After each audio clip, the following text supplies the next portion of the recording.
Ó tún ti zẹ̀ o, ó tún ti ṣẹlẹ̀. Ǹjẹ́ kí ló ṣẹlẹ̀? Zee Mama ti gbá Harejan ní warning. Yes, ó ní pé nǹkan kan ò gbọdọ̀ ṣẹlẹ̀ sí Iya Mabub, ìyẹn Fatima ex Harejan. Ẹ wo ẹ jẹ́ n fi yín lẹ̀ kẹ́ wo fídíò yìí kẹ́ lè gbádùn ẹ̀ gidi ni. Àmọ́ ṣábẹ́ ṣe ń bá mi wò ó, ẹ máa bá mi like, ẹ máa bá mi share. Ẹ jọ̀ọ́ nítorí Ọlọ́run, ẹ make sure pé tẹ subscribe button yẹn tẹ́ tí subscribe. Ọwọ́ tẹ fi ń like, tẹ fi ń share, tẹ fi ń comment, tẹ fi ń tẹ subscribe button yẹn. Ẹ ní fi gbọ́mọ sí, ẹ ní fi rí wàhálà lágbára Ọlọ́run. Thank you so much. Tí máa wá pè lólóṣó ibi ìbàdàn máa ti gbọ́. Now sí ìyàwó Harejan mo máa play voice note yẹ o. Torí gbogbo èèyàn lẹ́tí ní kó máa pe ọmọbìnrin yẹn lánàá. Tẹ́ bá rí kọ́ọ̀lù tán fi lé Iya Mabub pa. Threat of life. Harejan. And let me put it to you. Tí èèrà bá rin Iya Mabub, you will go for it. Get that fact right now. The warriors are on Iya Mabub's case. Òun ló ti ń gbọ́ lẹ́nu mi yẹn. Tí Iya Mabub yẹn, tí ẹ̀fọn bá gé jù tó jẹ́ lára, you will go for it. You will answer for it. Now, ẹ̀yin ọmọ Nàìjíríà, tí Iya Mabub bá yaso tí so yẹn ò normal, we will hold Harejan responsible for it. Àwọn ò ní lajúlẹ̀ kó dàbí justice for Mohbad. No. Anything that happened to Mabub's mother, you are going for it. Ó ti yẹ ń sìn. Ìyàwó ilé ẹ, ó láyà gan o. Ó láyà o. Ó láyà gan. Ẹ jẹ́ n play kíní ẹ̀. Now, bí gbogbo wọn ṣe wá ń pe Iya Mabub, gé yẹn ò ní kò lápọn. Kò sí lórí social media. Gbogbo nǹkan tó ṣẹlẹ̀ igan kò mọ̀ pé bó ṣe ń ṣẹlẹ̀ rèé because kò ní gbogbo kíní yẹn. Fóònù kékeré ló ń lò tó dẹ̀ ra manage ara ẹ̀. Ìgbà míì gan kò ní ṣe data. Ìgbà tí mo ní kí n ṣe data fún lánàá gan, call card fún lánàá ló lòun jẹ́ MTN 7,000 kí má ṣe owó síbẹ̀. Ṣé irú ẹni bẹ́ẹ̀ yẹn ni Harejan pè lólóṣó? Obìnrin tó ń ṣe cleaning tó fi ń tọ́jú ọmọ. Harejan ó lè jèrè àwọn ọmọ ẹ o. Gbogbo obìnrin, àwọn obìnrin mẹ́ta tó bímọ fún ẹ yẹn, orí wọn ò ní jẹ́ ó jèrè àwọn ọmọ tó ń tọ́. Torí gbogbo wọn ló lọ́mọ láyé, òun pè gbogbo wọn lólóṣó. O àwọn obìnrin bímọ fún ẹ, òun pè wọn lólóṣó torí pé ó fẹ́ gba rose, ó fẹ́ gba coins, òun bú Lizzy Anjorin. Ó wá pè wọn lólóṣó, kí ló wà bẹ́ẹ̀ tó bá bọ́ta? Ọmọ mi ni o. Owó pọ̀ lọ́wọ́ mi ni o. Bó ṣe ti wèrè bọ́lẹ̀ tó ń bú yèyé mẹ́sàn ẹ̀, ó lè ti rí wèrè bọ́lẹ̀ náà. Owó pọ̀ lọ́wọ́ mi ni o. Gbogbo ọmọ Nàìjíríà ti rí mi tán. Ó da ìṣàánú mi ẹ lọ bá mi tọ́jú ẹ̀. Ó sì sàn ju kó máa sọ pé olóṣó ni just to wẹ ara ẹ mọ́. Just to wẹ ara ẹ mọ́. Daddy Florida ò tí ì pe Fọlá ní olóṣó. Kí gbogbo yín tó sọ pé kọ́ mórí wá kọ́ forún lẹ̀. Tí Fọlá ò dẹ̀ bímọ kankan fún bàbá ọba. Fọlá gbogbo ẹnu mo fi sọ kò bí ọmọ kankan fún Daddy Florida. Gbogbo blogger tó ṣe kéèsì Fọlá gbogbo ló ní DNA lọ́wọ́. Wọn ò lè post ẹ̀ nítorí pé wọ́n mọ̀ kan ti bà nǹkan jẹ́. Tó bá padà post ẹ̀ ẹ máa padà lẹ̀ wọ́n lóko pa pé ẹ dẹ̀ jẹ́ ká tẹ̀lé yín bá ti ọ̀tá èèyàn jẹ́. Torí ẹ̀ lọ ṣe post ẹ̀ tó sọ di sonú ẹ̀kú àmúmọ́ra. Tó bá ti ní kọ́bìnrin ṣe DNA tó bá ti sá ẹ mọ̀ pé ọkùnrin yẹn kọ́ ló lọ́mọ. Iya Mabub sì ń fọwọ́ gbáyà, ó ń fọwọ́ dúró pé yes òun dúró tán. Tó bá fẹ́ mọ́ ọmọ kó lọ ṣe DNA fún kó mú lọ kó padà wá. Torí pé ó mọ̀ pé òun ló lọ́mọ. Obìnrin gidi tó bímọ fọ́kùnrin ò ní sọ DNA di controversial. Harejan ò lówó oúnjẹ o. Ṣùgbọ́n just because ó fẹ́ da kéèsì yẹn rú, ó wá ń pè ní pé òun bèrè DNA nsìn. Torí pé wọ́n ní kó wá tọ́jú ọmọ, ó wá ń bèrè DNA. Olófo. Now ẹ jẹ́ play ìyàwó Harejan pé Iya Mabub. Mo dẹ̀ give instruction. Mo ní kí Iya Mabub má gbé kọlù mọ́ torí kò láyà. Ọ̀rẹ́ yẹn mo ní kó má gbé kọlù ẹ̀. Ọ̀rẹ́ yẹn mo ní kó má gbé kọlù ẹ̀. Not even our family. Because àwọn family Iya Mabub wọ́n lè ń bínú lánàá pé mo sọ̀rọ̀ sí. Ẹ má bínú. But olórí burúkú tó wà láàrin yín tó lọ gbé ọ̀rọ̀ Iya Mabub lọ fún òkété, òun ló ní èpè tí mo ṣẹ́ fún lánàá. Gbogbo ẹ̀yin tó kù tẹ́ ẹ mọ̀ nípa ẹ̀ má bínú. Tọmọ yín ni mò ń ṣe. Ṣótiyé mi ò kí ń ṣe tápà, Ìjẹ̀bú gbólè mi. Mi ò tọ́mọ́ ìran mi ò tọ́mọ́ tápà. Ṣùgbọ́n àánú ọmọ yín ló ṣe mí pé báwo lèèyàn ṣe máa struggle tó máa rán ọmọ tọ́mọ máa kàwé tó máa sáàfù tán NYSC kó má wàá ríṣẹ́ kọkùnrin kan tó wá ba tiẹ̀ jẹ́. Kó tún wá bọ̀tà kó máa sọ pé olóṣó ni. Obìnrin lèmi náà.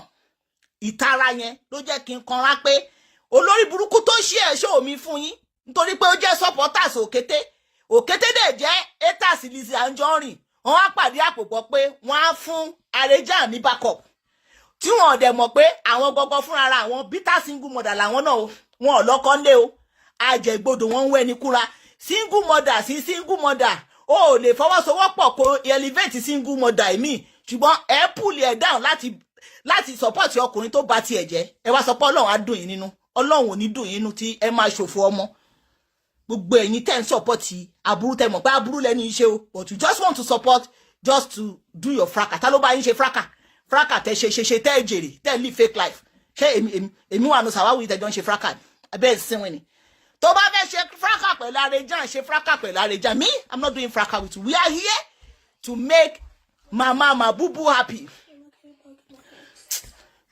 Go and give Ajole to do it for you, bitte. So you can do it. Come here, let me do it for you. Walai po. Bring it. Ẹjọ́ mò ń bọ̀ o. Àwọn ní parking here. Eya go. Close the door, bitte. Now, so ìgbà tí àwọn èèyàn wá pè tí kọ̀ yẹn ti pọ̀ jù. Ọ̀rẹ́ Iya Mabub ló gbé kọ̀. Bó dẹ̀ ṣe gbé kọ̀, ẹ jẹ́ ká gbọ́ nǹkan tí ìyàwó Harejan sọ fún.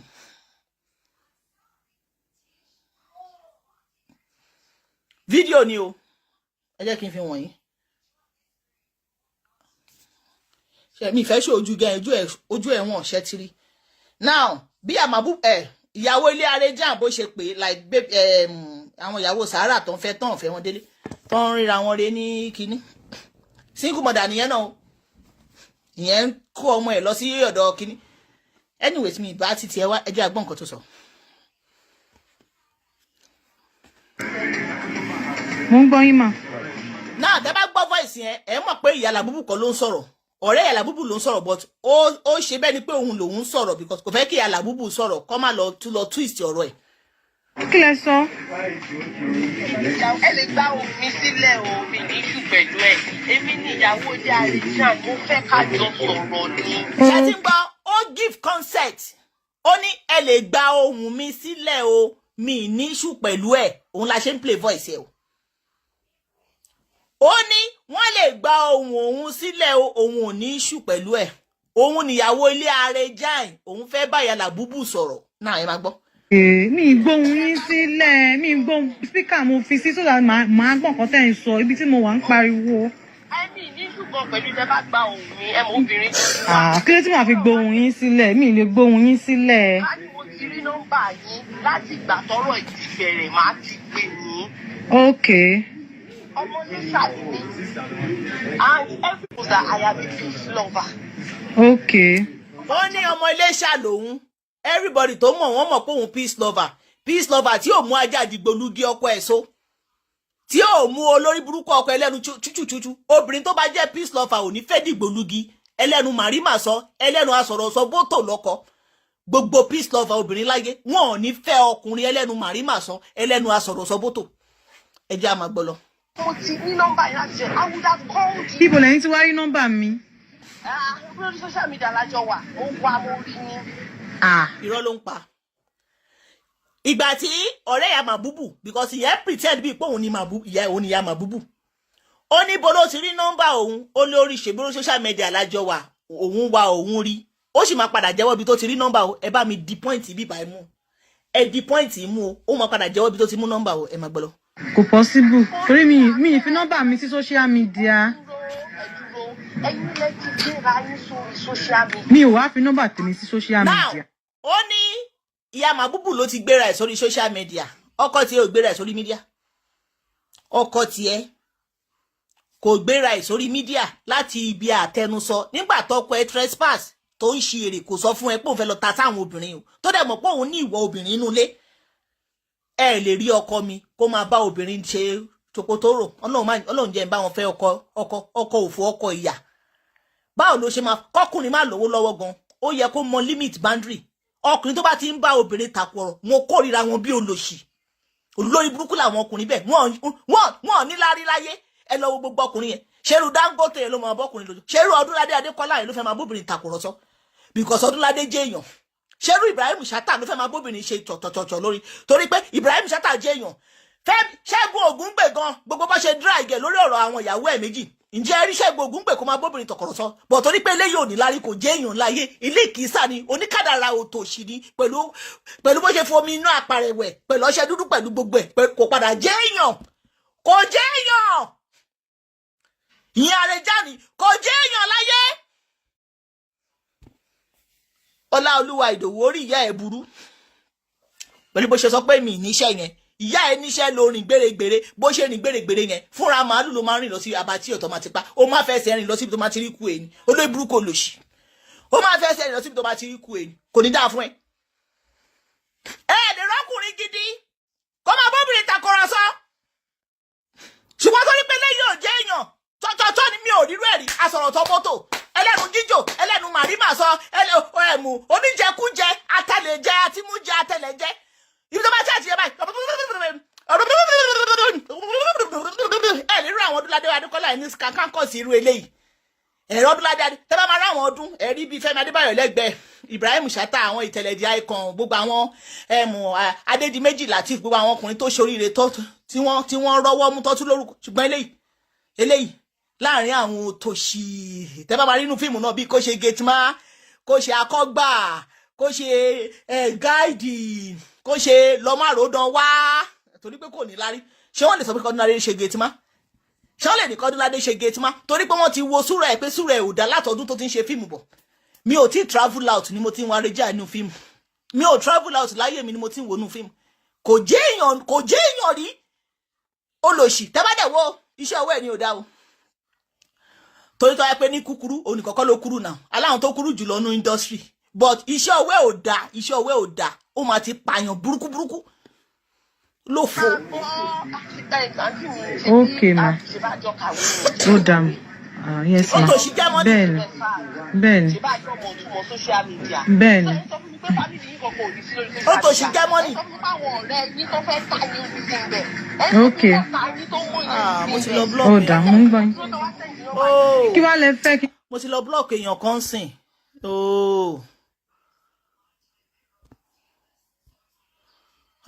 báwo mo ṣe máa block ẹni báyìí ta ló fi reddit sórí kọ́mẹ̀ntì èèyàn kan àmọ́ ọ̀ǹtì ẹ̀yin lẹ lọ jẹ́ kí n block èèyàn ẹ wò mo bọ̀ ẹ̀dẹ̀ sáré lọ block ẹni yẹn mo ti gbọ́ dé 1 minute 21 minutes ẹ jọ̀ọ́ ẹ má bínú ẹni yẹn ni kó lọ pé bí kò ṣe wèrè kì í ṣe pé ó bú wa ẹnu ẹni yẹn dẹ́ ṣe mí ẹ̀jẹ̀ on block ẹ̀ seriously I'm so sorry ẹ má bínú ẹ jọ̀ọ́. Rẹ́dẹ̀ tèmi dẹ̀ ìlú jẹ́ kèmi ṣàtì blocking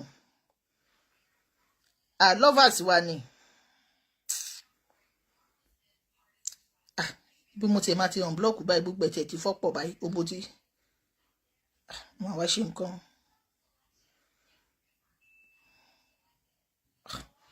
ibo ni máa ti unblock okay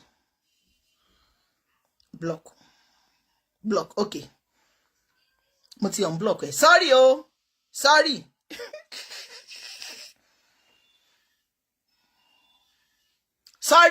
mo ti unblock ẹ̀ ó sọ pé ẹ mọ̀ pé mo sọ pé bí kò ṣe gateman kò ṣe ẹni ẹ̀nà wa kọ bí kò ṣe wèrè mo ti lọ ṣàtì blocking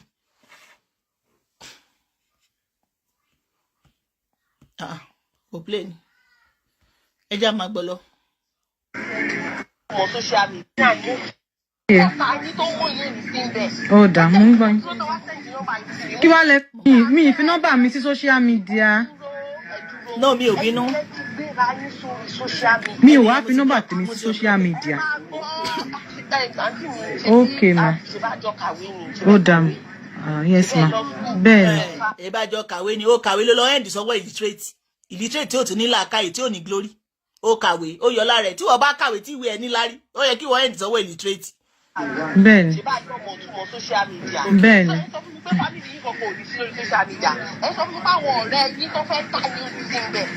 Okay ó dà mo ń gbọ́ yín kí wàá lẹ fẹ́ kí n ṣe máa kí lẹ fẹ́ kí n ṣe. mo block wọn. èmi náà ò bá yín jà. ṣé wàá comfortable láti bá mi sọ̀rọ̀ tẹ́ bá wà comfortable ká continue tẹ́ bá wà comfortable kí n drop. tá bá fẹ́ kọ́ọ̀tì ẹ kọ́ọ̀tì ṣì mẹ́rin náà lẹ pè mí.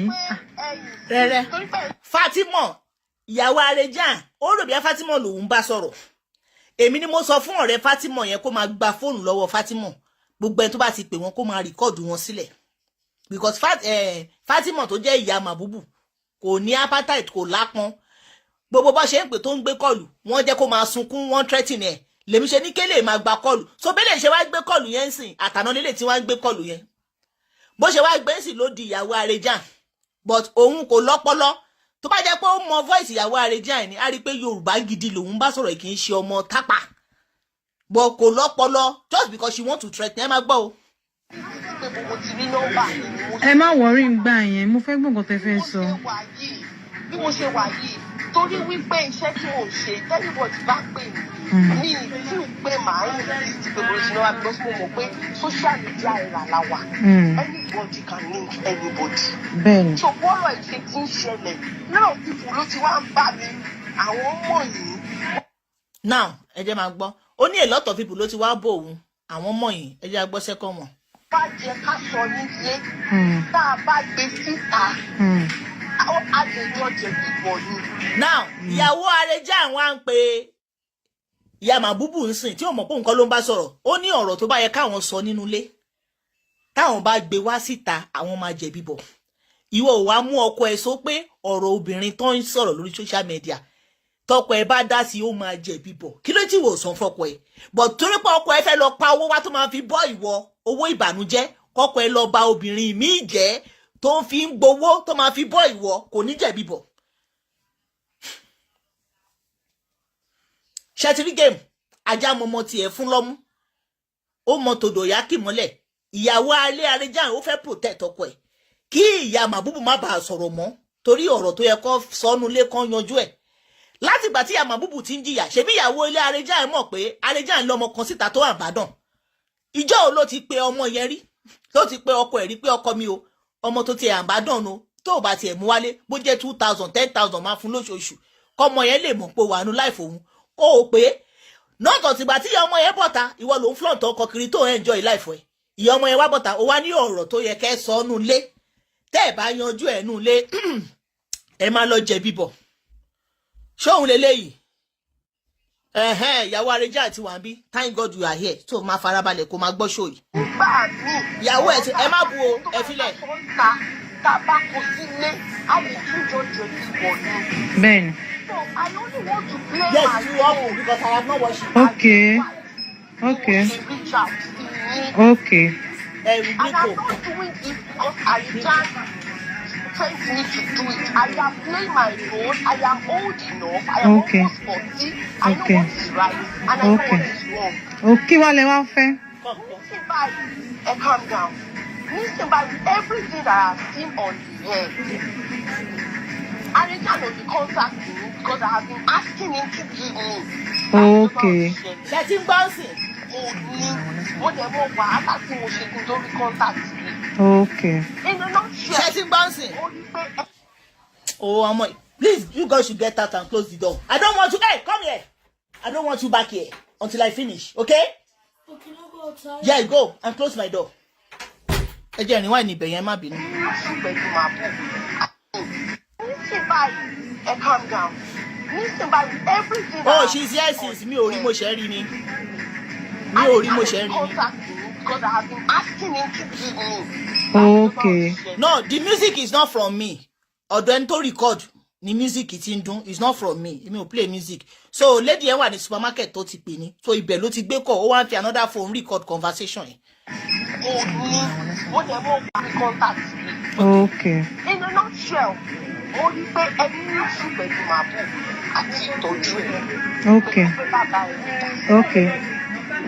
I don't know how far people are helped, and I'm coming to ask you that enough of the dragging. I have told my husband, and after the video he has done, he's not going to do any other video. Now, according to nǹkan tí mo gbọ́ ń sìn, torí mi gbọ́ gbogbo ibi tí orin yẹn ti ń dún, ó ní òun wá bá pé enough of the dragging. Ìyàwó Harejan, you are funny o. Nígbà tọkọ ẹ gbẹnu gbọ̀ngbọ̀n inú rírùn yẹn tó fi ń bú Lizzy Anjorin yèyé mẹ̀ṣọ́ tiwa, why can't you tell your husband pé ọkọ mi òun dójú tì mí? You don't insult a woman. Ọkùnrin tó bá pè ní king, you don't insult, you don't go and fight a woman kó wáṣọ ogun. You don't get it. You could lè mú ọkọ ẹ kó mú sínú ilé pé don't do nonsense and ingredient o, because it's gonna backfire on me. I'm a woman too. But ìyàwó tó ní ọkọ òun ò tọ́ ọkọ ẹ̀ ò tọ́jú ọmọ tó dẹ̀ pọ̀ ọmọ ẹ̀ lọ́kọ́kọ́ bí kò tó fẹ́ wọ̀ o. You have not exist nígbà tá Harejan pàdé lady yẹn. You have never been in exist. Ta ló ń jẹ́ Hamzat? Tẹ́ bá ti rí ẹ fi rẹ́ dẹ̀dì sí, tẹ́ bá ti fi rẹ́ dẹ̀dì sí máa ṣá sí blocking.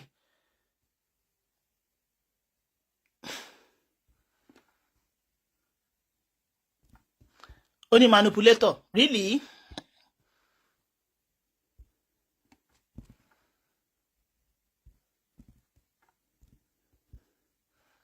Hamzat dà. Mi ò rí. Hamzat tó bá ti bí ìyá ẹ kú to comment. Tí n bá ti rí máa ṣá sí blocking. Ọkọ ẹ ṣe fídíò. Ó ń pè àwa ní manipulator.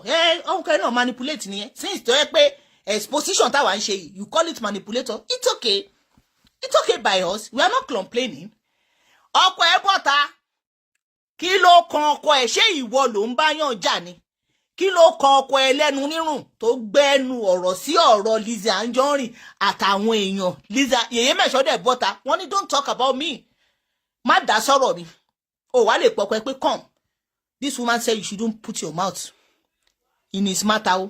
You never call your husband inside. But you don't want your husband to be exposed. You are now doing very after the edict. You are now calling us manipulator. This is not manipulator. This one you are doing, is this not manipulator? You want to manipulate it. You wanted to manipulate it. Iya Mabub abi Mabudu. What is her son's name? Because ó ti gbọ́ information kò àti fún ẹ pé kò lápọn kò ní gbogbo. That is why you are calling. On a normal day, kò yẹ kó pè rárá.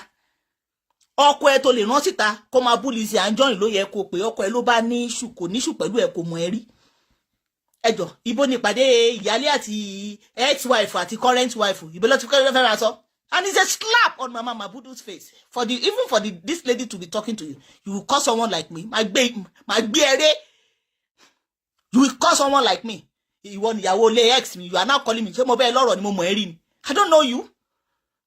I don't know you. So I don't know you. Then why do you call her? Did she drag you? She's dragging her baby father, her ex-husband. She didn't drag you. Now, ẹ jẹ́ gbọ́. Bá jẹ́ ká sọ nílé, tá a bá gbé síta, Okay, àti bọ́yẹ̀. ó á lè tún. Okay. Torí pé mo ti wá bá tèmi sọ̀rọ̀, tí mo dẹ̀ mọ̀ pé ṣé ọmọkùnrin yẹn nínú ti fẹ́ rí, ni mo ṣe wá wò pé kí n reach out fún yín. Ẹni lẹ́yìn tí wọ́n. Person wey dey do olosho no get apon. Kí ni ìtumọ̀ apon? Maybe you are the olosho your husband is talking about. Because Mama Mabubu kì í ṣe olóṣó. Tó bá jẹ́ olóṣó ni kò ní bímọ ọkọ, ọmọ àlè ló máa gbé wá. Kò sóbìnrin tó ń ṣe olóṣó láyé tó gbé original ọmọ fún bàbá fọ́kọ. Mabubu rẹ̀ àbí ká gbójú ẹ̀ síta. Ọmọ ọkọ ẹ̀ dẹ̀ confirm. Mama Mabubu kì í ṣe olóṣó. You say na family thing. Really? But family thing, àwọn èèyàn ló wá drag Yèyé Mẹ́ṣọ́ lórí family thing. Kí ló mú ọkọ ẹgbẹ́ nu sí? You no go insult you here, you go enlight you.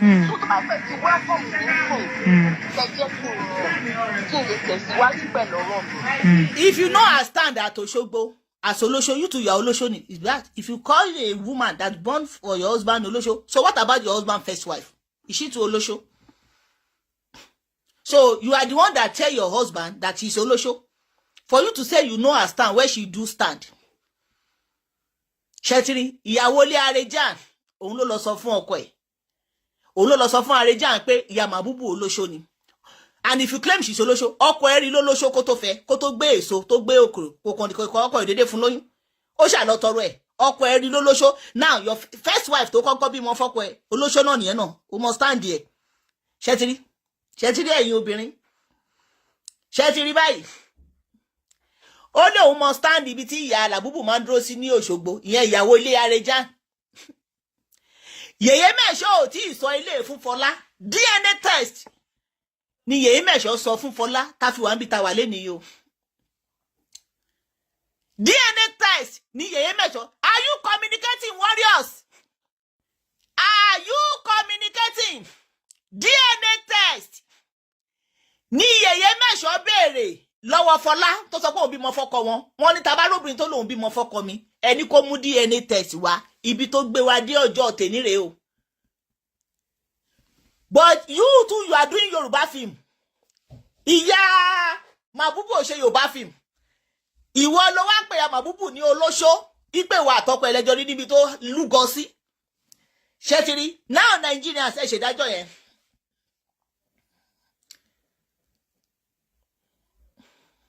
Ẹ ṣèdájọ́ yẹn. Yèyé Mẹ́ṣọ́ ò tí ì pé Fọlá lólóṣó.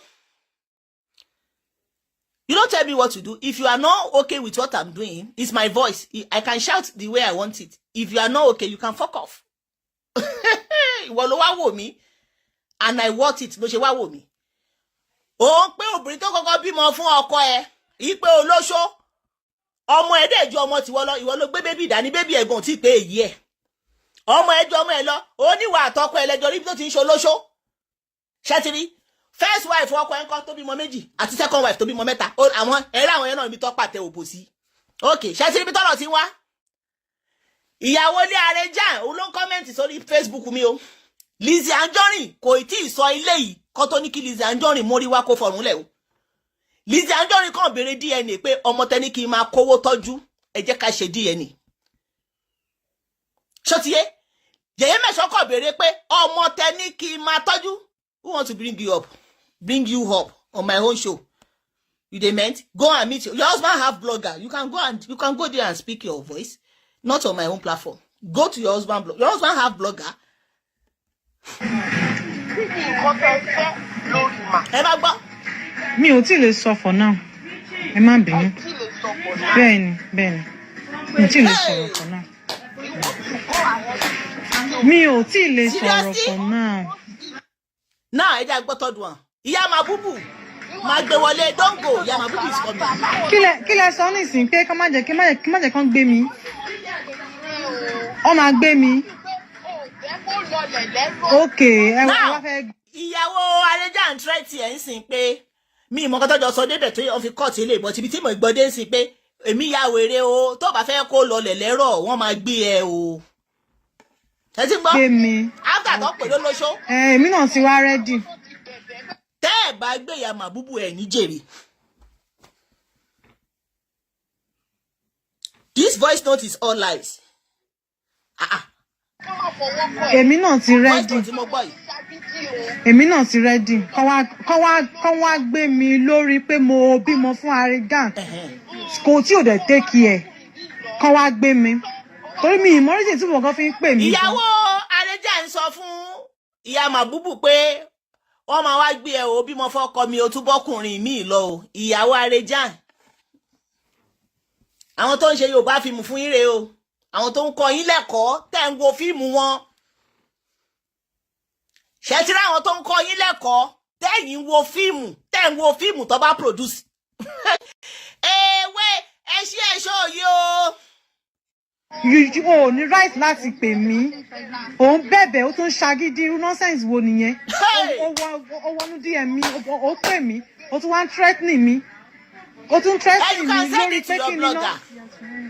Ṣó ti sun yín nìyẹn? Ṣèbẹ́ ní ẹ ní DNA ni. Ẹ lọ ṣe DNA náà. Ìgbà yẹn tó máa mọ̀. So àwọn are you calling me then? I am telling you that this song now, kí ló fẹ́ ká ṣe lè lórí. Èmi lè bí mi lè. Ìyàwó ilé ló máa pe ìyàwó ìta pé kí ló fẹ́ ká ṣe lé lórí. Mi ò gbọ́rú eléèrí ẹ̀yin ìyá mi nílẹ̀ Yorùbá. Ẹ ṣàlàyé fún mi. Take your own that is clear. Send it to your blogger. Go and do it there. Me, I'm not doing fracas. Go and do it there. Okay? Go and do it there. For the fact that you did not caution your husband. When your husband came for Yèyé Mẹ́ṣọ́, we go fry and dry here. You walk on the speaker. You go on show. You go respond to us. You go respond. I'm about to be ní ṣe fíìmù mọ́. I'm a the speaker. Ṣé mo pé ẹ máa sọ pé Yèyé Mẹ́ṣọ́ di speaker. Àjọ máa ṣe speaker. asọ̀rọ̀ sọ́bọ́tò ẹnu ọkọ ẹbí ìta sọ̀rọ̀ òjò òun ló gbé yín débi báyìí ṣé tí ń gbọ́ nílẹ̀ Yorùbá ṣé ìyàwó ilé ló máa pé èyí tó wà ń ta tẹ́ à ń bá dọ̀nà ọmọ pé kí ló fẹ́ ó yá. ọkọ ẹni kó pè mí ọkọ ẹ Harejan òní kó pè mí bàbá ọmọ mi òní kó pè bẹ́ẹ̀ ni ok èmi àti ẹ òní business. No, yeah, one. Kleinen. Yeah. Okay? Is there any kleiner? Yeah, check it. Just check it by the side. Okay. Okay? Yeah. Ṣẹ́tìǹgbà wọ́n ní mi ò gbọ́rú ẹ̀ rí. Ó ṣẹlẹ̀ lórí àwọn Harejan o. Now, ẹ jẹ́ kí n pe Iya Mabub. Ẹ dúró. Ẹ jẹ́ ká pa àwọn Iya Mabub o. Hey, hi, are you there?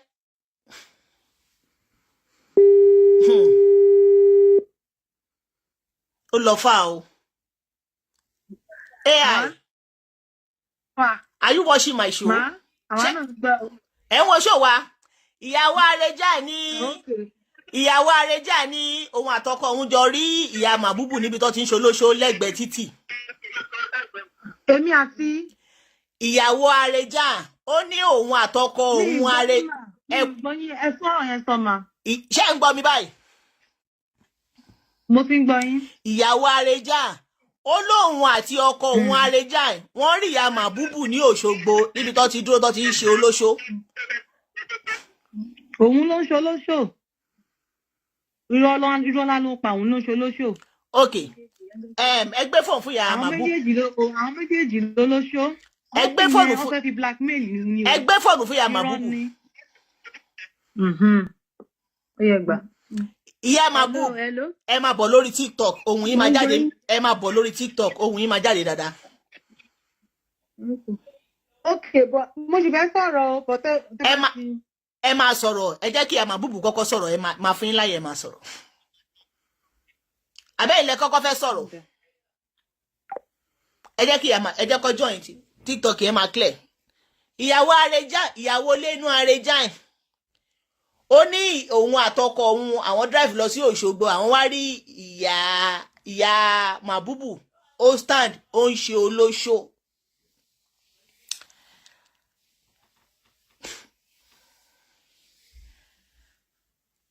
Yèyé mẹ́ṣọ́ ò tí ì sọ ilé yìí kí gbogbo àwọn olórí burúkú bíta single mother tó ní kí Lizzy Anjorin fàyélẹ̀.